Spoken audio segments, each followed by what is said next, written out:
Welcome to the Philocrosophy Podcast, where host and lacrosse expert Jamie Monroe will do what he does best, talk about lacrosse. Each episode will provide listeners with education, insights, stories, and lessons about the lacrosse world. We will discuss current events, coaching, philosophies, and college lacrosse recruiting. Now let's get started with your host, Jamie Monroe.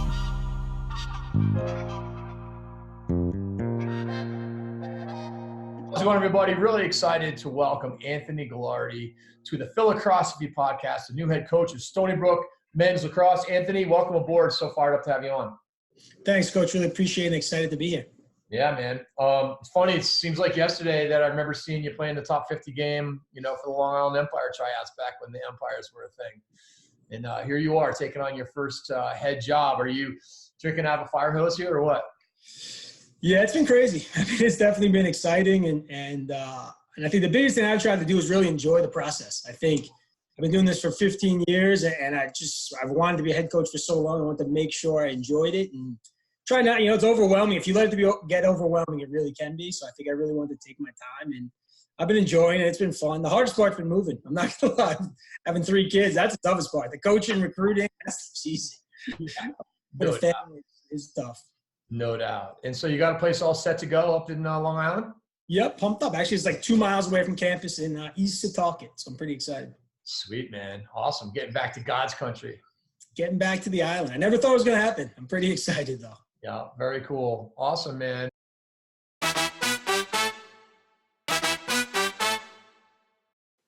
The Philocrosophy Podcast is brought to you in part by the JM3 Coaches Training Program.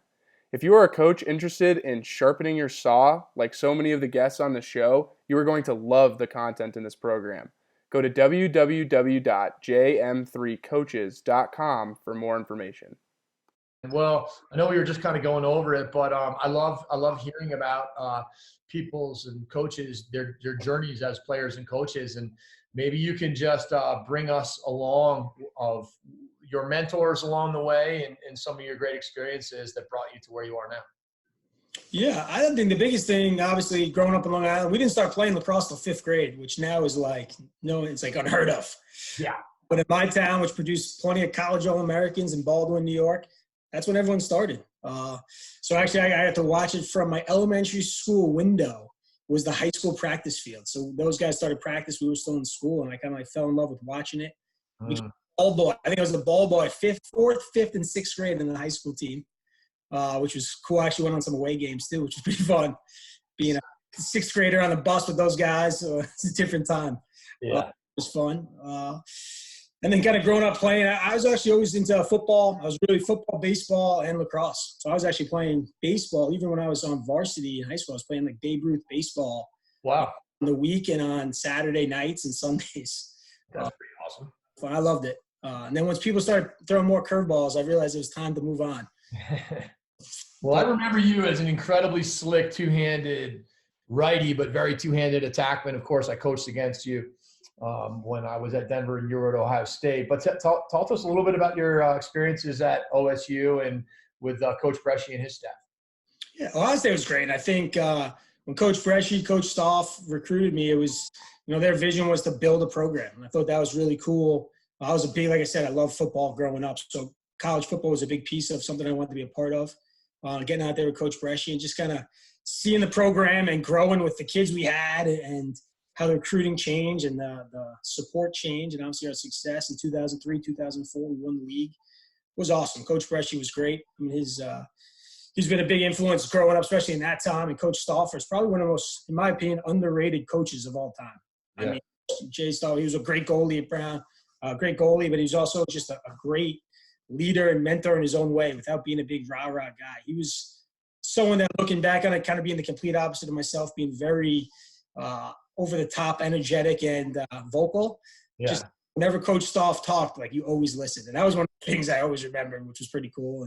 And Coach Stewart, Dennis Stewart, who passed away some time ago, he became our offensive coordinator, and he did an unbelievable job coming over from Denison. Teaching us just kind of how to play faster. And I think that was kind of something pretty fun back in the time with some of the talent we had. Yeah. Building that program. I mean, our first year, I remember looking at some of the guys on the team. I mean, it's like the Wild West. I mean, some of these guys had no business being Division I players. as Ohio State transitioned. And Coach Breschi kind of stood the course and weeded out the guys needed to be there and some of the guys who didn't, which was kind of, in my journey, kind of helped in those processes of when we took over at Towson, we took over, obviously moving on to Stony Brook here, that kind of understanding of you set the standards high and some guys are going to make it. If they don't, it's time to move on. And the other guys are going to actually exceed it. And that's going to be the guys you win with. I remember, though, Coach Breschi had a pretty darn good recruiting class in that class of 04 and 03. I think Greg Bice was in one of those classes. Yep. Tony Russo. Those guys were a year older than me and redshirted into our class. Right. That's right. Russo. Huge pickup in our class. I mean, you talk about Greg Bice, probably one of the best defensemen in one of the best leagues, the Great Western Lacrosse League, that doesn't get enough credit. People forget about the Guel. I don't even know. What about who's the kid from Hudson, Ohio, the midi, really athletic? Andrew Bender. Andrew Bender was a kid. Yeah. And he was so athletic. You had a couple of really athletic middies in the class of 03 or 04, I recall. But then you finish up your tenure there, and you ended up going over to coach with Mike Caravana at Denison. Mike was the assistant coach at Brown when I was there in 86 and 87. So I got full on young Mike Caravana. I couldn't imagine what that was like. Oh, you can't. I love the guy, but at the time I was just like, who is this guy? Oh man, such a beauty. But tell me a little bit about what you learned from him and what an impact he had. Because he's a great coach and he's impacted so many lives. I think Coach Caravana, to me, is one of the best teachers of the game of lacrosse. I mean, he's as Long Island as you get in a town that couldn't be further from Long Island. Even someone who hasn't lived there in 30-something years, I mean, he still feels like he's growing up on the island. It's unbelievable. Know what I'm saying? Yeah, that's it. You know what I'm saying? This is what we're going to do. You know what I'm saying? I was like, I got to go. He was great. When I came in, obviously 22 years old, I thought I knew everything about coaching. And he's like, all right, Anthony, what are we going to do offensively? And I get up on the board, I draw all this stuff, and I felt great about it. It was all the stuff we did at Ohio State as a player. And he's like, that's all great, but, what do we have to teach the guys to do all that? And I was like, they got to be able to dodge and pop and throw back. He's like, yeah, but if they don't know how to catch and throw and pick up a ground ball, none of that stuff matters. And I remember, having, my mind blown, geez. And he's like, this is how you actually teach. And he just drew up just like a pyramid, like a Coach Wooden pyramid. Stick work and fundamentals on the bottom, and what's the next skill you need to be able to run any offense? Doesn't matter what you draw up here. What's the next skill? And then what's the next skill? And the next skill. And I think to me, being, first time really getting into coaching, I was like, wow, that kind of changed how I thought about coaching and really how much it really is a teaching job. And then kind of has always been with me on the player development side, installing an offense, installing schemes, installing culture, is understanding. I just go back to that time when Coach C had me on the board, and I felt like the smallest human on earth when this guy just put me on my place and this is what coaching is. What you think it is not what it is. And I think that was probably to this day something I use more than anything I've ever been around. And I'm thankful for that year with him because it was fun. I mean, it was fun to see him in action, and the Ohio Wesleyan Denison rivalry. Yeah. Back then was they were chanting his name. They would be saying things. They should be ejected from the game. It was a wild rivalry back then, which is something I still follow it so closely because I'm so into it still when it's those games. So it's pretty fun. It's a great experience. So then you went back to OSU as second assistant? Second assistant, yep. And you guys had some really good teams, and this was the height of the GWIL. The height of the WGWLL was your last year there in 08. You guys ended up going to the tournament, beating Cornell in the first round. You guys had a hell of a team. I mean, you beat the crap out of us twice, and we had a pretty good team. We went to the NCAA tournament in 08 too, but with Delgarno and Buchanan. Holy Buchanan still playing? Huh? That was Leon. That's right. Jimmy Green. Jimmy Green was a U19 kid. Yeah. That was a good group. That was great. I agree. That was when you talk about us, Notre Dame and Denver all got in. Yeah. Fun year for that league, just to have so many good teams. But coming in that year, you guys took it to us. Actually, it was like a night game, Friday night game. You were flipping all over the place. I remember Slides won every face-off. You guys were flipping on the outside of the box. We're jumping in. We're sitting in. That was a wild game. But 06, I think. Yeah, 06 at our place. I remember it was the other day. Especially I was coaching the face-off guys that year, and Snides is staring at the ref, winning every face-off. I was like, there's nothing we can do. I don't know anything here to fix this. That was where we unveiled the high offense. Yeah, that was it. I mean, that was fun to watch. You had some good players on that team. Yeah, we had a pretty good team that year. And then in 2008, you guys, we forget about Dr. Funk.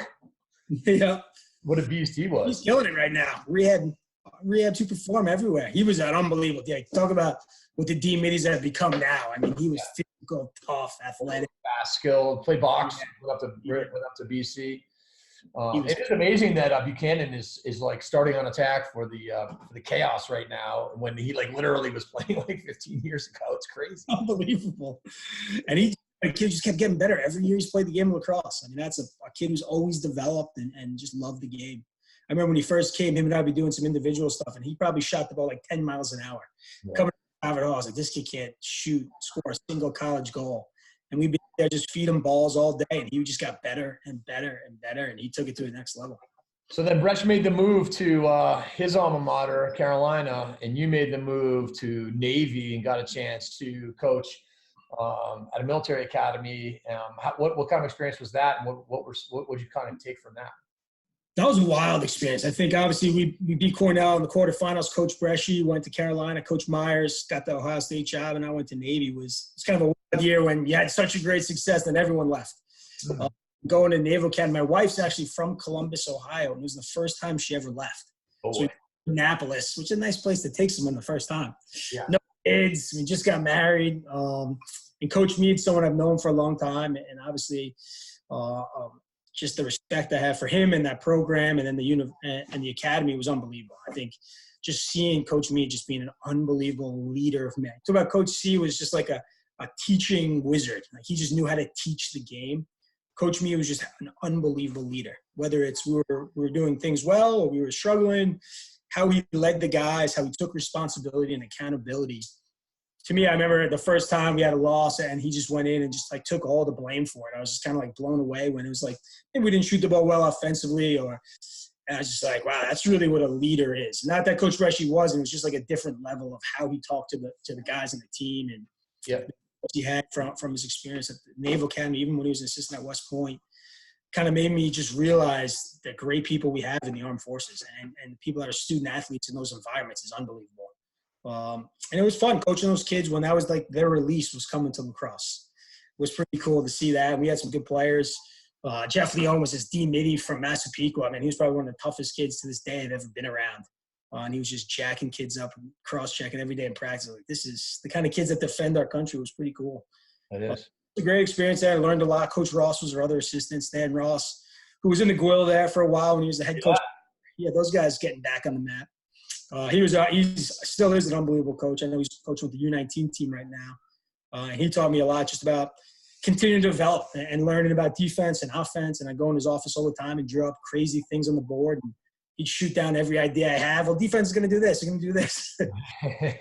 Think on how to defend my responses and answers and thoughts to him, which was pretty fun, battling in his office for a long time. I'll tell you what, that's like one of the most underrated things.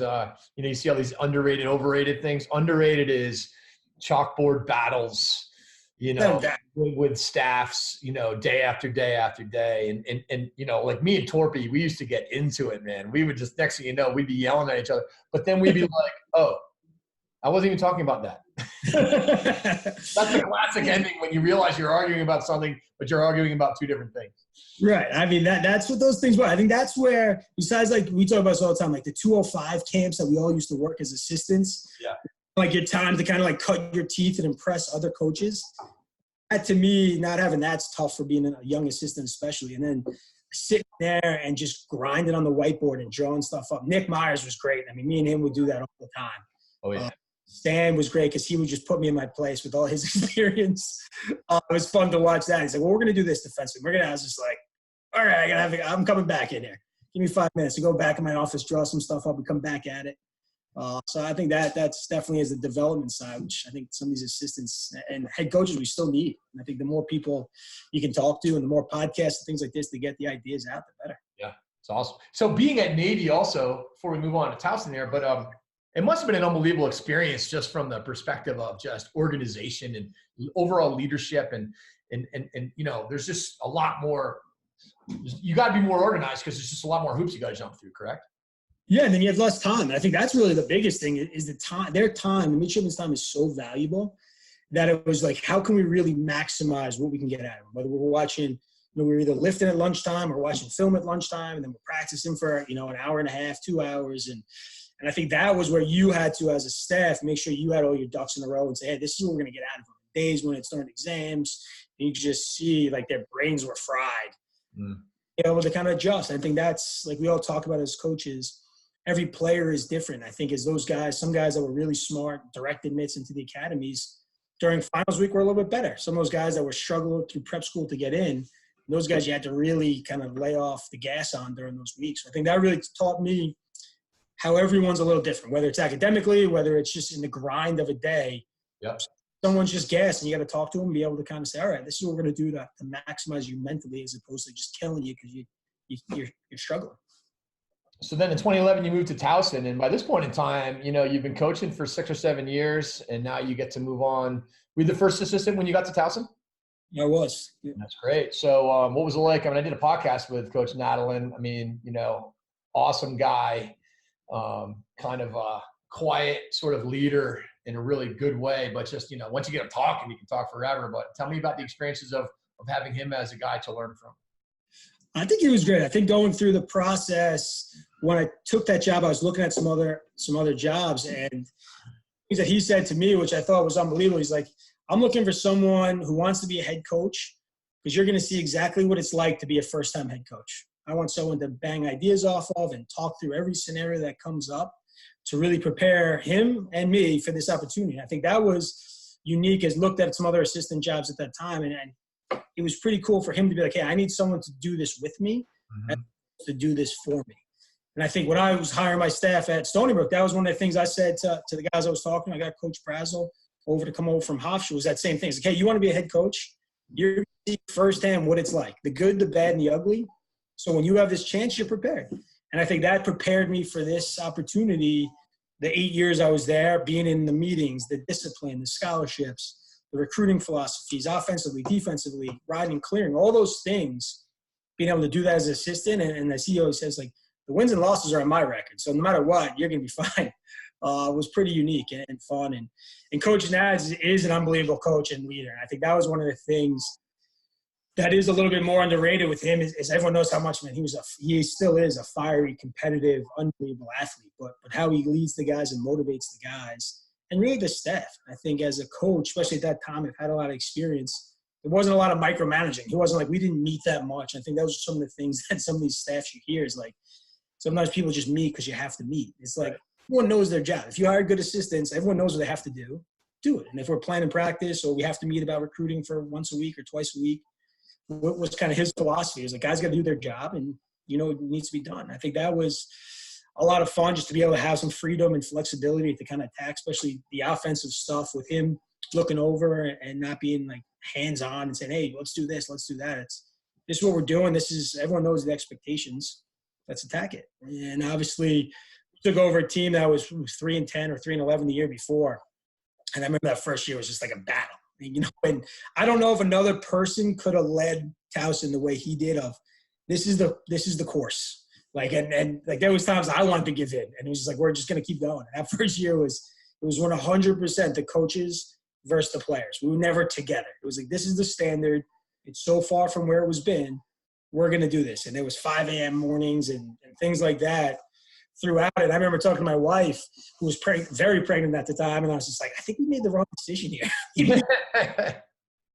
And she's just like, you can't say that to me.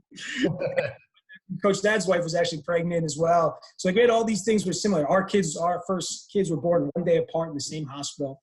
So it was like we had all these things that kind of lined up. I met him through working Princeton camps when he was an assistant at Princeton.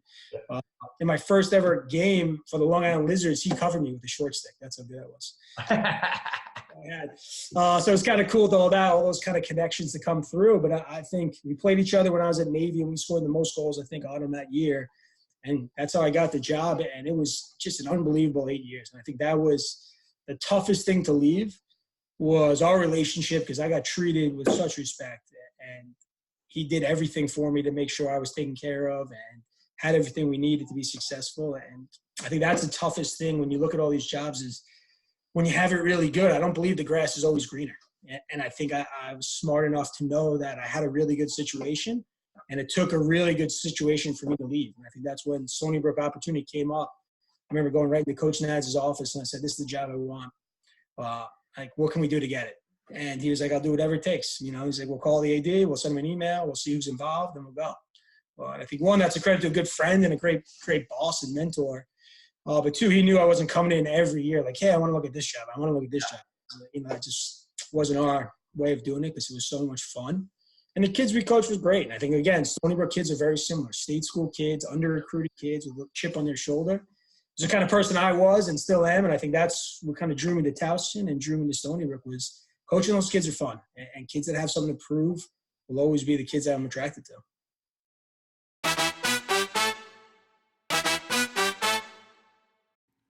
The Lacrosse podcast is brought to you in part by the JM3 Lacrosse Academy. This 10-week online program is designed to teach cutting-edge lacrosse skills and IQ.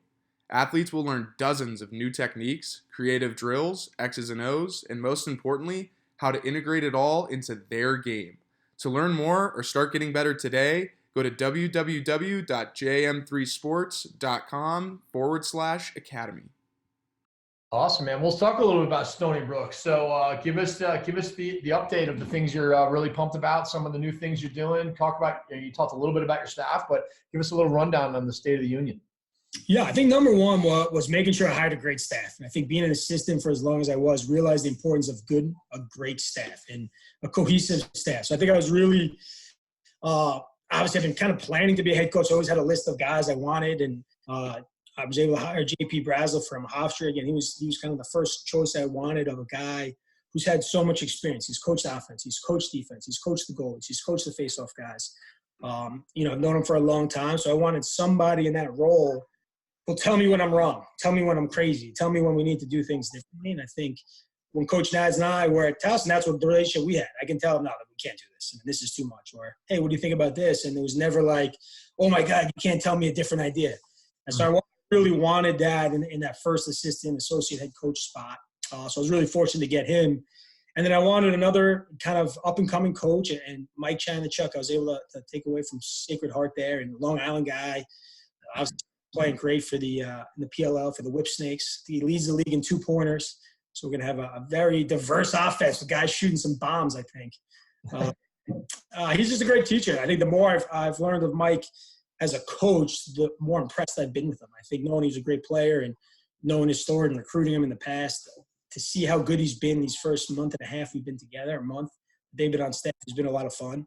The three of us have kind of a good thing going. I think we kind of see the game the same way, which I think is really important, but do it a different way. And I think that's also really important. So it's been a lot of fun getting those guys on board. I think, the first thing that we've done, I know I really put a lot of emphasis on, is getting the alums on board. I think when you're at a place like that, which has had a lot of ups and downs and coaches come and go, and I think Coach Nagel did a good job of getting it rolling there for a while. We have some really good players, but I really wanted to attack the alums. And I talked to some of our administrators, like who are the most influential guys we can get on board, who are the guys we need, and just sold the vision of where I think. I was honest with those guys. It's like, I think we can build a top 10 program at Stony Brook. We have everything we had at Towson. Why can't we do it here? So getting those alums on board was kind of the task number one, because I didn't want to rush in hiring a staff. I didn't want to rush in recruiting just to fill my recruiting class. Yeah. I wanted to make sure we're getting the right staff and the right recruits.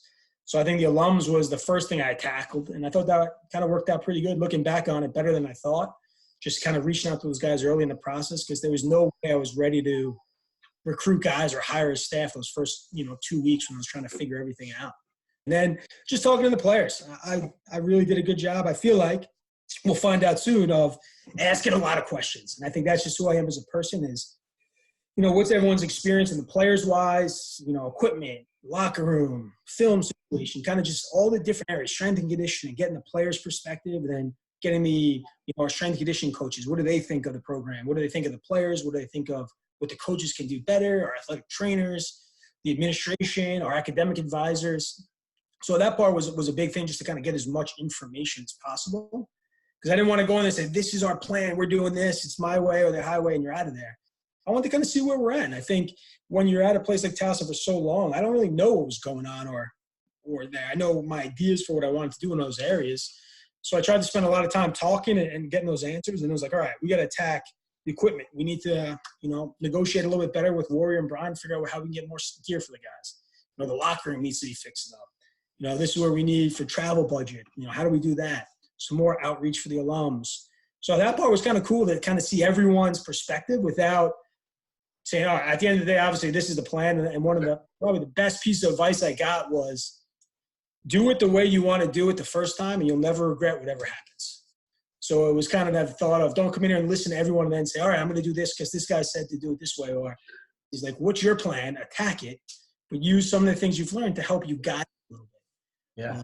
And that's going to be fun to be able to kind of mix my ideas, the staff's ideas, and how we're going to attack all these areas. And the response from the players has been probably better than I could have expected. I'm not going to lie. I mean, they're pretty excited for some change. Yep. No one wants a coach to get let go. That's just the reality in life. But sometimes change is good for everybody. And the guys are excited for a little bit new, younger blood to kind of attack it a little differently. So I think it's exciting. Yeah, man. Well, you guys also have one of the best facilities as far as stadiums in Division I lacrosse. I mean, Stony Brook Stadium, Seawolf Stadium. What's it called? I forget. Senator Kenneth P. Laval Stadium. That's right, Laval, and a site for quarterfinals quite often, which is awesome. You build that program up, you can have a home game in the quarterfinals, which would be sweet. Nice. And it seats what? Probably like 15, 20,000? 12,000. They added some more seats. And then the other thing is we got an indoor facility getting built right behind it. Yep. So we have a brand new indoor facility that's going to open in December. We have an unbelievable weight room.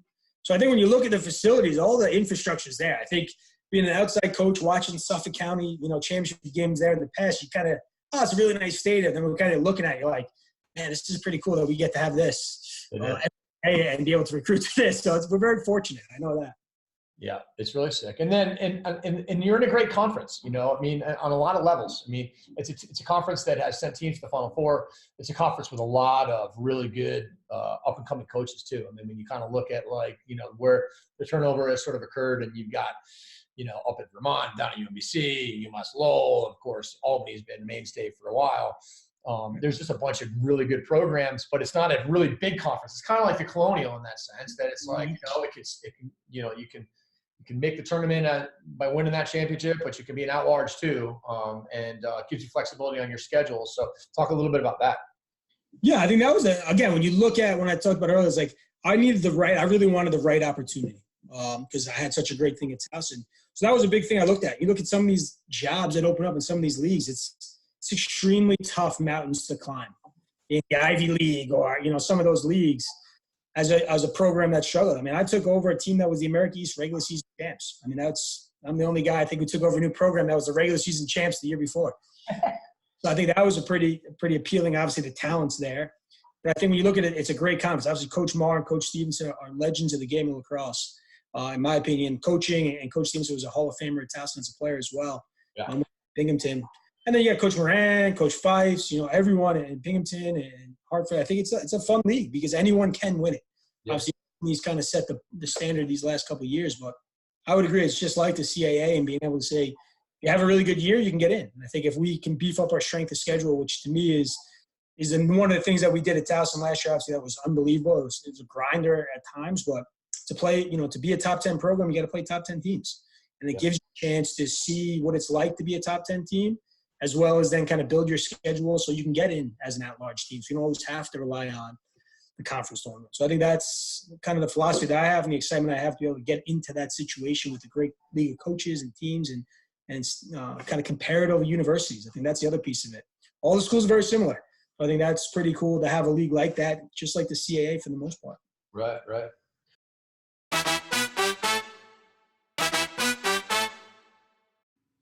The Philocrosophy podcast is made possible in part by the JM3 video assessment tool. There is no question that video is critical to player development. One way or another, your son or daughter must utilize video to learn their game and the game. To learn more, see video testimonials, or register, go to www.jm3sports.com/video right now. Switching gears, let's talk a little bit about philosophies. Talk to us a little bit about what your overall philosophy is for sort of how you want to play. And I understand that you got to see what you got, but when you sort of envision what you're hoping this program to be like, give us a little bit of an idea of what you envision? Yeah, I think the best thing that's happened in the game has been the shot clock. Again, I think just the ability to kind of speed people up. Again, at Towson, for years, we had really good defensive midfielders, and we played a little bit slower because we wanted to be efficient offensively to rest our defense and get that unit back out there. I think last year, I know at Towson, we played faster, and it's more fun to coach. It's more fun to play. Volume of shooting's been up. So I think that's, to me, something I'm really excited about is be able to play faster. And I think with the guys we have, the two-way middies, and I think UMass has done it, Yale has done it to an extent, I feel like we're built athletically this year to be able to have two-way guys, be able to push transition more, be able to push that early offense, be able to play more two-way guys to trap offensive guys. So I think philosophically, that's where I want to get to. I feel like have the athletes, I don't know a ton about them. I think that was one of the things I really wanted to do is not judge them based on the past, is to say, hey, I know some of the guys with the recruiting process, watching some games. Last year, I think I only watched them play one game against Hofstra. So to be able to kind of say, hey, this is what do we have? How are we going to tweak that these first couple of years? But I think moving forward, to play very simple but fast. And I think that's, as me, is really good coaching. How can we put these guys in the best positions possibly offensively and have them just play, maybe it's one or two offensive looks, and then you have decisions out of it. I think that's where the player development comes in. I think that's where the teaching and coaching really takes it. Same thing defensively. You don't have to run 6 different defenses. If you want to run really good defense as best as you can and you play fast, you know how to slide and recover, and you're physical on ball, you know how to approach the right way, you can be really good defensively. Same thing offensively. If you play 1 or 2 offensive looks and conceptually from the outside it looks different, but internally it's all the same terms and calls, you're just doing it out of a different look. It's very simple to play and it's tough to defend. I think that's where we're going to get to.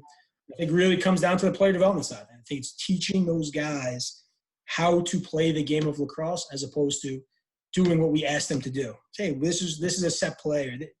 I just don't think that's teaching the game, because when it comes down to it, and I'm a big believer, and again, this is not mine, but coaches win practice, players got to win the games. So how do we put them in those positions to make decisions and to have a checklist if the defense is going to do something different than we thought? So I think that's where we're going to get to. And I think a big piece of it, that was one of the things I said to Coach Breschi and Coach Chanachik, is we're going to be the best staff in the country at developing our players. That's our goal, academically, athletically, and socially. This is what I think it looks like. What do you guys think it looks like? And how can we enhance the plan that kind of we have and I already have going into it? And I think those guys were great. I think when I said that, their eyes lit up. And I think that was pretty cool going through that process of hiring, is making sure guys kind of believe that. To me, that's programs like Towson to being ranked number 1 in the country. That's why I think you take Stony Brook to becoming a top 10 program is what you do with the guys you have to make them the best they can possibly be. Yeah, I totally agree. It's I believe it's your biggest upside, right? Your biggest upside is developing your players.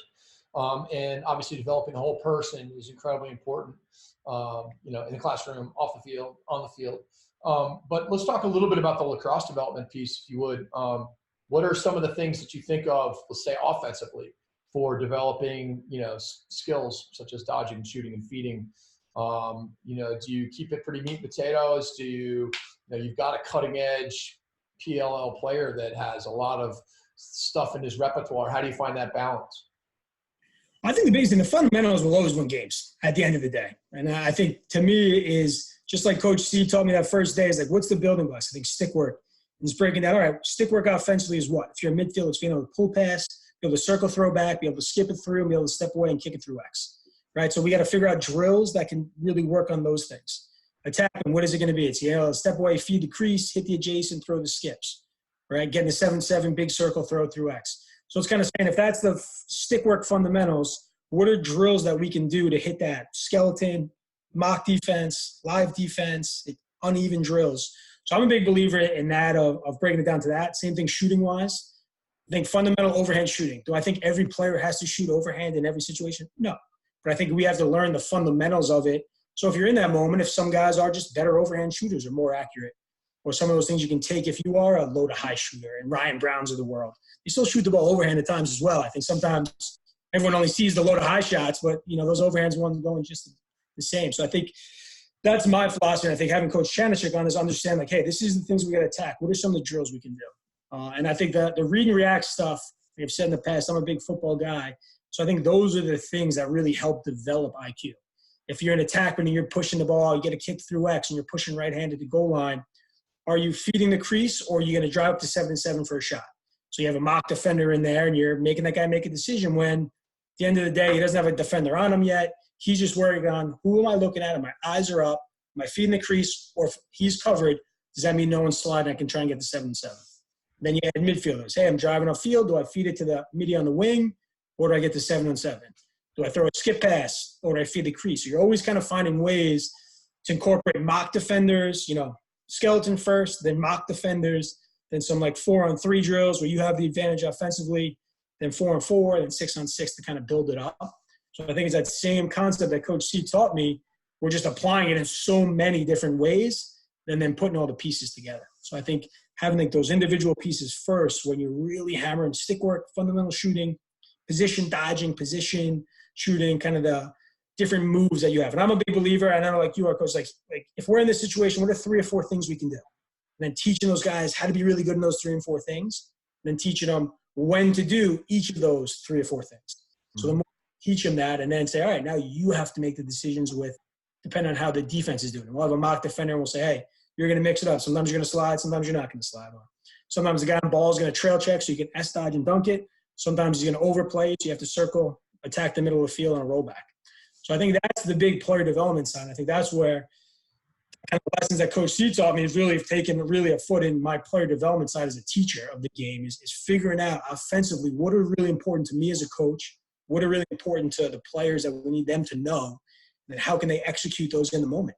And I think the more you teach that in practice, the more time you spend on that skill work, the better the players are. Then when they're playing, they're just playing. It's second nature. Are they going to hit a guy who's drifting up the field? Are they going to turn the corner? Are they going to feed the crease? Are they going to skip it through?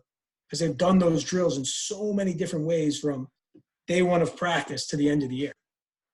Totally. Talk to me a little bit about your philosophy on box lacrosse, as far as, using it as a development tool, recruiting Canadians, and just the overall skill set. Are there things that you'd like to try to take and add to your player development as it relates to two-man game and all that? I think box lacrosse, when you look at the skill that those guys have, to me, like the ball movement. I love watching the NLL games just for the ball movement, whether it's cycling from side to side, whether it's man up. We can have the guys on the pipes, the quick sticks, feeding the tight spot. And I think one of the things that American players are still really struggling with is understanding when someone is covered and when somebody is not covered, especially on like if your stick is up and the defender's on your inside, he's open. Throw him the ball to a stick, he'll finish it. And I think that's where the box lacrosse players and the Canadians from a young age understand that guy's open. If my stick is open, I'm open, and being able to get it there. So I think that's something to me that I've tried to teach and learn, understand. Obviously, we've had a lot of American players, whether it's at Towson, obviously the Naval Academy, Ohio State, we've had a couple of Canadians, is how to incorporate that and teach those guys. And I think you can teach that. I think the more you can have defenders kind of showing, is he covering the stick or is he not, or having a guy on his back or not, and being able to move your stick if you're a guy cutting, or understand how to do a twister, how to do some of those kind of shooting and finishing things. So I think that, to me, is something I've continued to develop and learn from watching a ton of NLL stuff. At the INLCA convention, those guys, NLL guys, do great talks the last 2 years. Those live on-field demos have been awesome. And then the fact that we have a lot of Canadians currently on the roster. Stony Brook in the past has had some of the best Canadians to ever play. Kevin Crowley, Jordan Crowley, those guys have been unbelievable. Yeah. So I think watching them in the past, when I was coaching other things and just being like in awe of those guys, and now knowing that those guys are our alums and reaching out to them, and how many Canadians we do have on the roster and continue to have that Canadian pipeline to Stony Brook is a huge piece of the puzzle for us. So we'll find ways to incorporate the two-man stuff. And we did a lot of that these last 2 years at Towson, some of the two-man stuff, whether we had a kid, John Luke Chetner, transferred from Richmond. He was really good and kind of teaching me some of those kind of intricacies of how to set up picks, how to do some of those kind of the slips, and how to really set the footwork up more than I would have known just from watching it on film. Like I learned just by watching something, but having him teach the footwork to me and the players at times was pretty impressive for a kid to be able to do that. But for me, just to kind of be like taking notes on what one of our players is telling us, and then teaching that moving forward has been pretty fun. So I think that's a big piece. I think the more you can get those guys playing in tighter spaces and really the volume of reps, I think that's the fun thing with the shot clock. Like I said, in the field game, as you know, it's even shorter in the box game. So the more you can kind of set those guys.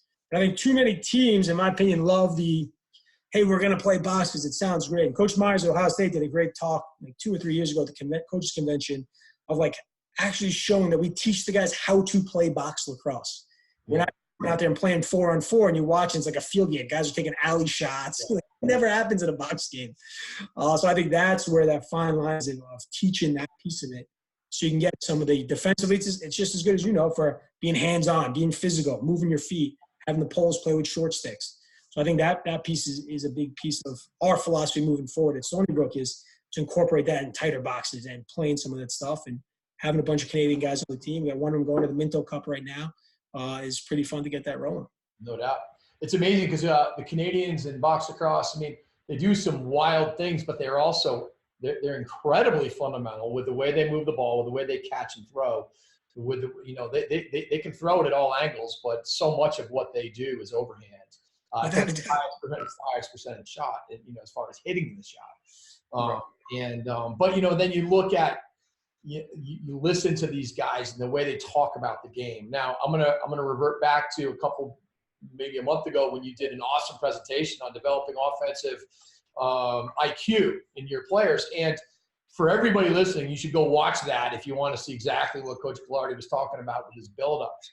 But I want to also talk about Tyler Pace did a talk on his own game breakdown, and it was pretty mind-blowing to listen to this guy talk about and articulate what he's doing out there, because it's like off the charts from a skill perspective, and it just gives you an amazing appreciation for how fundamental these things are, but also how intricate they are as far as how to set up two-man games and when to fake and why to fake, and hey, why did you kind of fake that backhand? Because I wanted the guy to swipe so I could get my shot off. Or all of the things we're talking about are pretty amazing.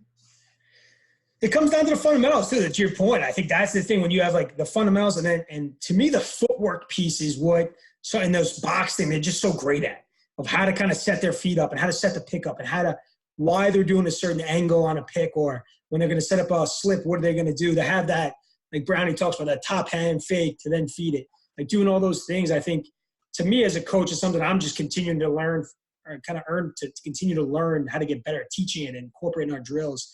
And I also know some of that stuff that Brownie talked about at that coach convention this year with the top hand fakes and the look back fakes. And we use those at Towson. We scored a lot of goals doing those things to set the on-ball defender up, or to freeze the slide guy. And a lot of those things helped in just 1 year. And now kind of having that off season to continue to think, how can we implement some of that stuff, and talking to some more Canadians and going up and watching some box games, you see some of these things that have been pretty fun to then really get to the base of why are they doing it and what are the different options off of all these things on why they're doing it. So it's guys like Tyler Pace, and those guys are great, and how much they know is pretty fun to hear them talk. I love picking the brain of those guys, man. It's amazing. Talk to us a little bit about your defensive philosophy. I'm a big believer in simplicity. I think offensively, when you play teams that mix it up and gimmick it up, I think it's easy offensively because, one, teams sometimes don't know what they're in at times, or they are in zone. I think Towson, we played one defense, and we were really good at one defense. And I think if you could play really good hands, physical defense, whether you have to slide or don't have to slide, I think that's how you can get two-way middies in the game. Like too many times we all coaches say, hey, we want to play two-way middies, we want to do this. And then we have 7 different defenses a guy has to know. And then the offensive middie doesn't have enough time in the to be able to go 7 different defenses. Offensively, what's our checklist if they're going to play zone, if they're going to force to the middle? So I think to me, the more we can be simple and just play fast. When you hear all these, like I said, I'm a huge college football fan. I listen to all these coaches during their fall camps just talking about, we want the guys to play fast. Everyone's pared down so they can play fast. The spread offense, Chip Kelly and those guys, it's all simple things so their players can play fast. I think that's my kind of underlying philosophy is we want to be simple and really, really good at the simple things so our guys can play really fast. I think defense is that same thing. We're either going to square you up, force you down the alley, and really teach how to approach the ball, when to slide, how to slide, and how to play off-ball defense. I think that's something that we all struggle with because in recruiting, all we do is recruit the guys that are really good on ball. Yeah. And those guys that are really good on ball are always on the ball.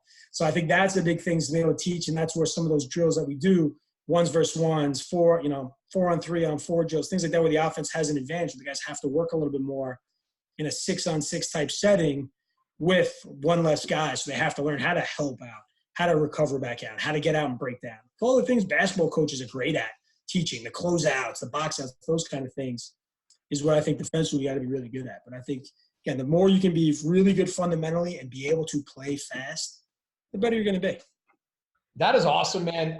The idea of playing fast is just so much fun. And the shot clock era, I mean, my gosh, it's such a better game to watch as a viewer. I mean, I used to spend, I'm sure you did too, at least a third, if not a half the game with the fast forward button on while you're waiting people to get through their subs. And so that's huge. Talk to us a little bit about your recruiting philosophy. You know, what are you trying to bring in? And if you don't mind, maybe dive into sort of position by position, kind of what you're looking for. Because there's oftentimes, you know, different positions within positions. Yeah, I think the biggest thing is understanding the type of kid that we want. And I think to me, I break it down to three simple things. Kids that are tough mentally and physically, kids that work hard, and kids that love to play lacrosse. And I think if you see that, and you can identify that in the process, you can identify that watching it. So many people worry about who is scoring all the goals as opposed to who are making the plays that then result in all the goals. And I think that to me is something I know at Towson we did a really good job of saying, hey, what do they got? What are we looking for in those? We're looking for guys that are mentally and physically tough. What does that look like? Mental toughness is the kid that makes a mistake, that doesn't put his head down, that keeps his head up, turns, gets back in the hole, lays out to get a trail check on during a fast break, or that goes and picks his teammate up after he does that, right? Physical toughness to me is doing the easy thing, right? Doing the right thing, not the easy thing. It's picking up a two-handed ground ball. It's rolling to the outside. Those are the things in the recruiting process I spend a lot of time watching, as opposed to everyone knows who the 6'3" midi who can get down the alley and blow it by somebody, righty and lefty. Those guys don't tend to come to Stony Brooks or programs like that. The guys that are 6'3" and that we know we have to teach how to do those things, I'll take those guys all day, because those are the kids that want to learn and work hard. And I think the work hard piece is kids that develop, right? And I think that to me, in this kind of recruiting world that now obviously inside lacrosse and all these recruiting rankings, you can kind of see some of those kids that come in out of high school with all these unbelievable accolades, and then they just kind of peak. I mean, we all know kids like that, whether we grew up with or we've recruited. I want the kids that are going to get better in college every year. I think that's when we talk to those kids and you see those kids. Yeah, some of those kids score 70 goals in high school, and they score, you know, the same kind of production at a different level in college. But understand if they're going to work hard, they're going to get better every day. So when they're at practice, and we're doing all this player development stuff, which I say is so important to me, we need guys that want to buy into that, not guys that say, hey, I know how to do all these things already. Yeah. That part's fun in the conversation piece as you're talking to kids and explaining what we're looking for. And I think kids that love to play lacrosse, and these kids play so much lacrosse now. I think it's the kid that on the third game of that day when it's 97 degrees out, are flying around and celebrating with their teammates and having fun. Those are the kids you want in your locker room. So I think I spend a lot of time kind of finding those three pieces of what we look for as a staff at Stony Brook. And then kind of positionally, I like to break it down to say, hey, like attackman, we want a righty, a quarterback, and a lefty. How do we kind of go through that? I think if we can build a team as opposed to just trying to get the best guys all the time, because sometimes you end up having 5 right-handed attackmen, you have no lefties or no guys who can quarterback the offense. So I think being able to kind of try and break down recruiting is like, hey, if you're a righty attackman, you're someone who can play on the wing, you're someone who can push the ball and comes through X, we're going to develop you. I believe guys got to have 2 hands to be able to push the ball in the perimeter. I think there's also a time and place when you have Canadians. Like we had a kid, Brody McLean at Towson, Canadian, scored 39 goals. And he had a couple of times he drove up right-handed to question mark for his left hand. I think you have to show it a little bit just to keep guys honest, but we can also kind of manipulate how we play or how we rotate offensively based on that. But I think of being able to have attackmen that can do that. I think a quarterback, having guys that have great IQ, and I think guys that can feed, guys that can dodge. There's only one Grant Ament out there who's feeding the ball all over the place, but I think someone who can lead your offense is more what I think we need. Someone who can say, IQ-wise, offensively, this is what we're looking to do, get everybody on the same page. And then lefties, obviously, you know, the ball always comes back to the left-handed side somehow, some way, some shape and form, and you can finish the ball. And I think that's where, you know, understand it. Obviously, I think the Canadian piece is a big one for us. Having Brody last year and Joel Delgarno in the past, those guys are great. And the guys you had, you know, at Denver, I mean, those guys, I think that can finish the ball left-handed is something we're really evaluating and being able to rotate around. I think the same thing in the midfield. They were breaking it down specifically. The guys who can alley dodge, guys who can wing dodge, guys who could be two-way guys more so, guys that are D-middies. And I think defensive midfield, I know we had some of the all-time greats at Towson, is a valuable position. I think even with the two-way middies and those things, you need guys that can go in there and just lock people down. You know, obviously we were fortunate to have Zach Goodrich, the midfield of the year last year.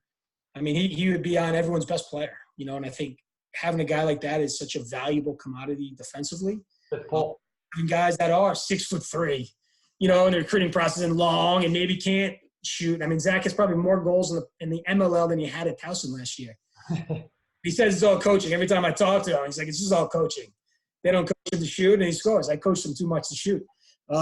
So I think that's the fun piece of being able to say, all right, can this guy do this? So you have some diversity in your offense, like I talked about. So you can alley dodge, you can wing dodge, you can do some two-man stuff.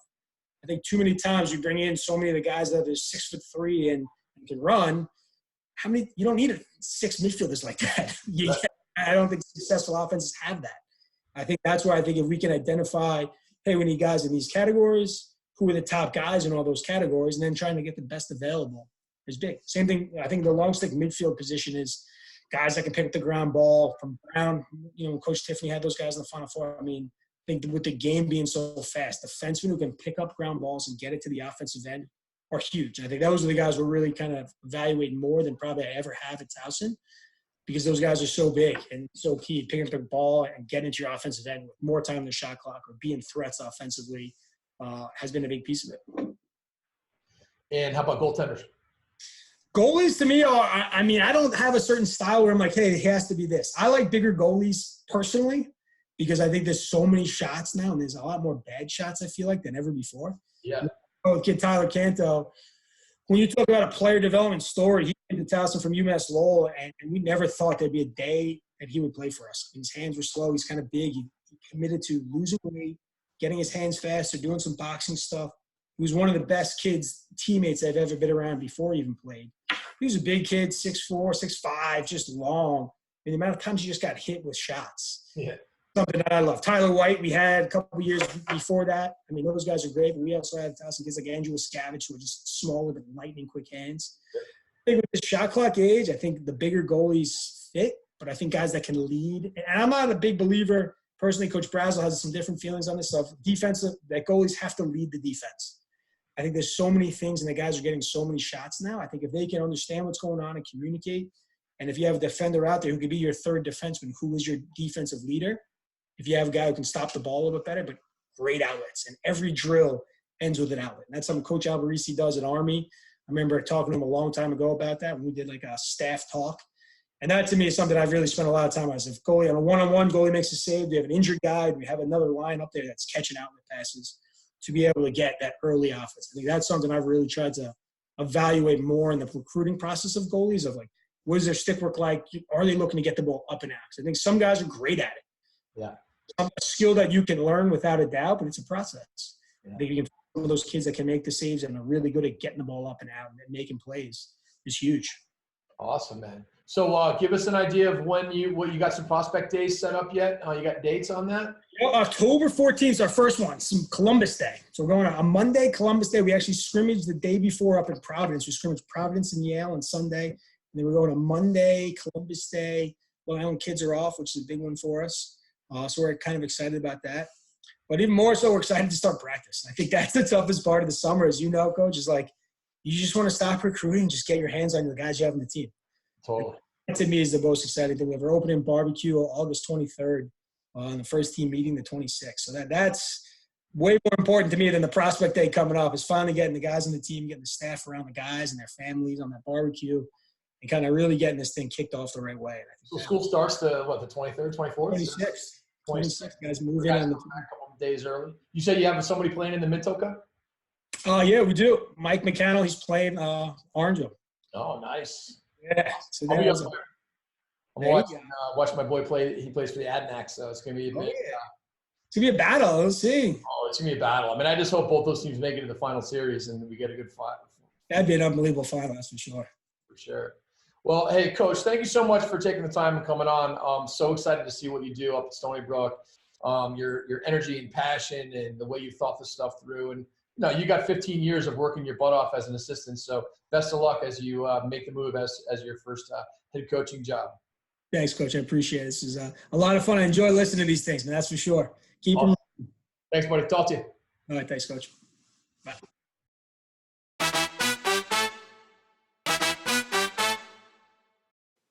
The Philocrosophy podcast is brought to you in part by the JM3 Coaches Training Program.